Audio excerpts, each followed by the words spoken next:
Life's too short to drive boring cars.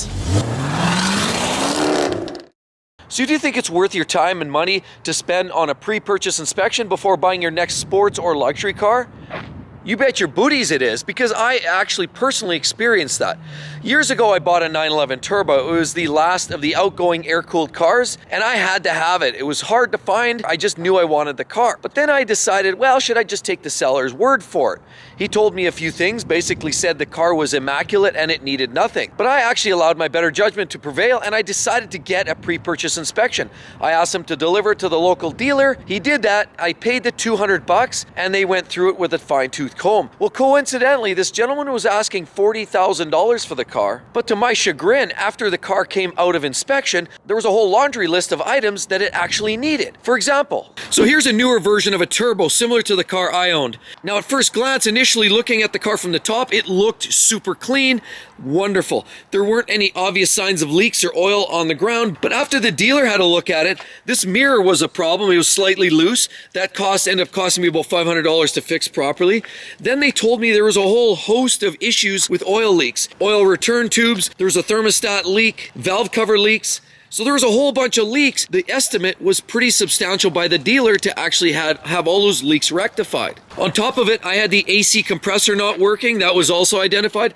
And on the older cars, it had a power antenna on these cars, and that wasn't working either. So to rectify all the problems, it rang up to a tally of close to $10,000. Well, so after I took that information to the seller, what do you think his response was? It wasn't very good, but he had actually been sitting on the car for a while. So we had a bit of a negotiation, and now no longer was that car at $40,000. I end up buying it for $32,000, and I saved myself a pile of money. Some of the issues I sorted out later, some of the issues I fixed myself, but at the end of the day, I was able to negotiate a substantial savings on what was otherwise a very difficult car to find. So what exactly is a PPI, or a pre-purchase inspection? Well, really, it's an inspection made by an authorized shop or a certified mechanic, or both, essentially going from top down on the vehicle, check its functionality, make sure everything's worked, make sure it's safe and operational for the street, and as well gives you a very specific health check to the quality and condition of that vehicle, so it saves you potential problems down the road. So you're probably wondering what they actually do during a pre-purchase inspection? Well, let's look at it.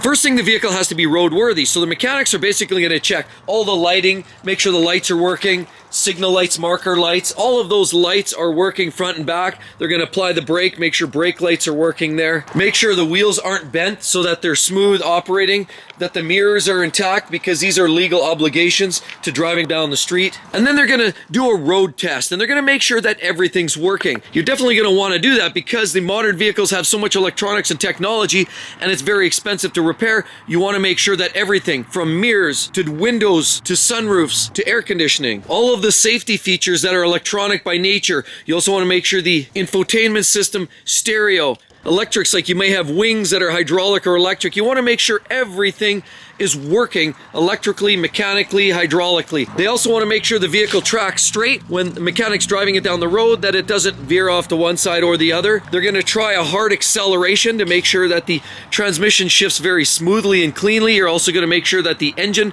doesn't make any strange noises or emit smoke out of the exhaust. That could be a bad sign. They're going to try a few hard decelerations with the brakes so that you've got a good smooth braking operation. And then they're going to start tearing into it mechanically. What they're going to do is look underneath the vehicle, because that's where all the magic happens. They're going to start be looking for oil leaks from the transmission, the engine, coolant leaks, power steering leaks, brake fluid leaks, and even something that's even starting to weep. They'll identify that usually and give you a heads up so that you know what might need a repair down the road. So the next steps to do that is engage the seller and say, are you willing to let the car go to the dealer for an inspection? Now, what I'd suggest is you take the car that it is and make sure that it goes to an authorized dealer of the same brand, because they have sometimes brand specific issues that they're aware of. There might also be recalls and some defects along the way that they're just familiar with. Like, for example, you wouldn't take a Porsche to a Honda dealer necessarily to do a pre-purchase inspection. Not to say they couldn't figure out a lot of the ins and outs, but there definitely might be some specifics specifics that a Porsche dealer might be able to point out. Now the key being, you the buyer typically are on the hook for the cost of the pre-purchase inspection, and it could cost anywhere from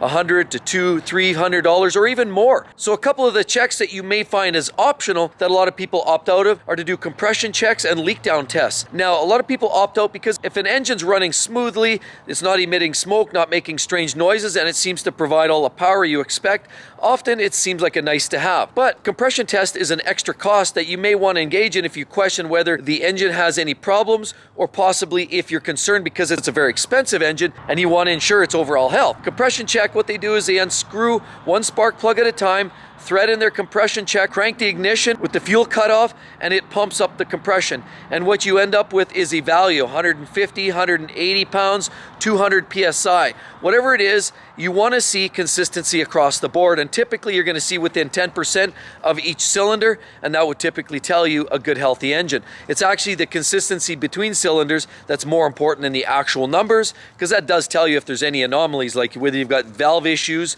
whether you've got sealing issues with rings. That's going to tell you a lot. Leak down test takes it to a new level. That takes much longer, and it's going to be an expensive test to have the dealer do. But because a leak down test, what they do is they spin out the spark plug, they thread in a fitting with a gauge and an air system, and they pump up about 100 PSI, wait for an hour, and then after an hour they'll look at how much pressure has been lost. That essentially results in a percentage leak down, and then you can also compare it with the adjacent cylinders. Sometimes a good compression doesn't tell everything, and a leak down test will absolutely reveal a problem in the engine. So you're probably wondering, is a pre-purchase inspection for you? Is it really that important? Well, that's a pretty easy answer. The only time I wouldn't do a pre-purchase inspection on a used luxury vehicle or performance car is if maybe the car was a cheap beater and was, say, $1,000, maybe $2,000. I would save myself the hassle, because with a car of that value, basically you turn the key, if it runs, it drives straight, and it stops, it's probably all you need to worry about. So if you're going to spend $300 or $400 or $500 on a pre-purchase inspection, it kind of nullifies any of that. Now the only other time I probably wouldn't do a pre-purchase inspection is if I had a CPO warranty, possibly a car that was slightly used, maybe a year old or newer. I probably wouldn't even bother. I might forego the inspection just because it's new enough, and likely the dealer will have your back if there's any repairs or problems, because it is within the warranty time frame. So on top of that, there's some amazing reasons why you definitely want a pre-purchase inspection. I'll give you some examples. Right here you have a Porsche 911 Turbo, the latest, the greatest. These are blisteringly fast, but eventually this car is no longer new, and even though they're reliable and quick and great to drive, eventually things wear out even on a new 911. So what we have here is the carbon ceramic upgrade. Obviously you've got the yellow calipers and you've got the oversized discs. Now these are the best things since sliced bread in terms of performance driving. You can see PCCB right there. That basically tells you your Porsche carbon ceramic brakes. But you realize when those wear, and if you haven't identified it in a pre-purchase inspection, you can face up to a $20,000 or $25,000 bill to replace these brakes. Now another great example is right here. We have a Range Rover. You'll notice this vehicle is sitting down on the ground. Why? Because these things are notorious for failures in their air ride suspension setups. Yes, that's right, they're great when they're new, but there's compressors, there's airbags, there's systems that keep these vehicles floating at a nice ride height, and they can alter when they're working in their proper condition. But the problem is, when these things fail, they get very, very expensive, and you could expect anywhere from $2,000, $3,000, $5,000 repairs if you have to sort all of those issues out. So sometimes the compressor will pump it up, and the seller might show you when it's in the pumped up state, but what you won't realize when the next morning comes along and you come out to your new vehicle that is sitting on the ground, that you realize it's not holding air and it needs repair. And then you have the wonderful BMW. Here we have a 3 Series, this is a 330. The problem with these is you have the N20 and the N26 engines in some of these 4-cylinder turbo cars. And even a bigger problem is BMW is notorious for coolant leaks with a lot of these engines. They're also known for oil leaks around the oil filter housing and gobbling up oil filters in general. Timing chains, you betcha, problematic as well. There's a big recall with that. So a pre-purchase inspection will certainly find a lot of those issues and those gremlins and hopefully deliver a decent car for you. Here's another great example. You have this beautiful Range Rover Evoque. Looks great. This is what you would see from a customer's perspective, right? Looks great, ready to sign the deal and drive this thing away. Until what you can't see underneath sometimes is the owners don't take care of front end noises, because that's something that pre-purchase inspection will identify due to issues with ball joints, tie rod ends, and any other suspension related issues that can cause a failure like this. What do we have going on here? This thing blew apart, And as you can see, not only did the wheel rip off, but it actually destroyed the front fender in the process. And the worst part about this is you might have been the unfortunate owner that bought this 100 kilometers before this actual failure. And then you have a vehicle like this, the BMW X5M.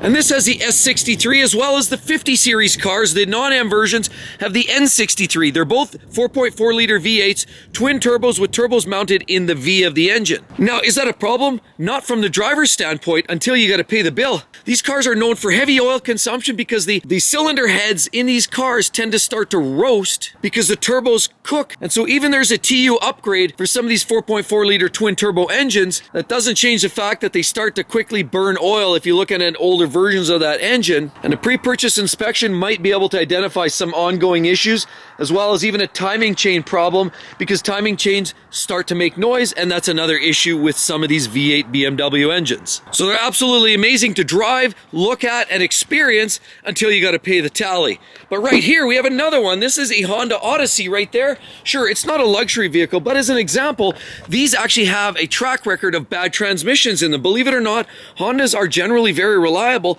but this is a problem with some of those. And guess what? A pre-purchase inspection could probably find out if these are acting strange as well. Okay, you're probably wondering, where can I actually get that pre-purchase inspection done? Well, look right here. Right there you have the service department. Any one of your local dealer networks typically have an opportunity. Drive your car on in there and get your car inspected. It's the dealership network that supports that specific vehicle that will know the best and know exactly what to look for. Now, unfortunately, some of the largest retailers in the US, for example, like Carvana and CarMax, they don't even allow a pre-purchase inspection, apparently, and for me, that personally sends red flags. Some of those big retailers do offer a 7-day return policy, which can actually help because after you buy it, then you could take it in for a pre-purchase inspection, and if it fails, then take it back. No harm, no foul. But it still is the inconvenience, the buying, the selling, dealing with all of that. So it's best just to do a pre-purchase inspection right away so you're not having to deal with any of that mess at any point. But basically how I said it works, talk to the seller, arrange it. The seller can often deliver the vehicle to the dealer network, and then you just pick up the tab. You can phone in a credit card number or whatever and get it done remotely. The efforts can be actually very minimal these days. So as you can tell, I'm a huge advocate for getting a pre-purchase inspection completed. Why? Well, number one, it gives you peace of mind. You know what you're dealing with. If you eventually buy the car, at least you know if there's repairs, what's going to be needed in the next couple of years. The other reasoning is, if there are substantial enough repairs, as in my personal experience, and you bring that forward to the seller, it's an opportunity to get a smoking deal on a potential buy. And dollars in my pocket are always welcome. I don't know about you guys, but I think everybody likes a little extra bucks. So basically, my recommendation is, if the seller is not interested in allowing the vehicle to go away for a pre-purchase inspection, don't walk away from the deal, run from it, because likely they're trying to hide something substantial and they know that, and you might wind up licking at the end of the day anyhow if you buy that Dudley car. So I really hope that helps all of you guys. Hey, if you're looking for a car and you're deciding to go down to the dealer, check out this video. It's going to share with you all the tips and tricks you're going to need to know to buy at the dealer so you do not get ripped off. Hope to see you guys real soon. Catch you then. Bye-bye.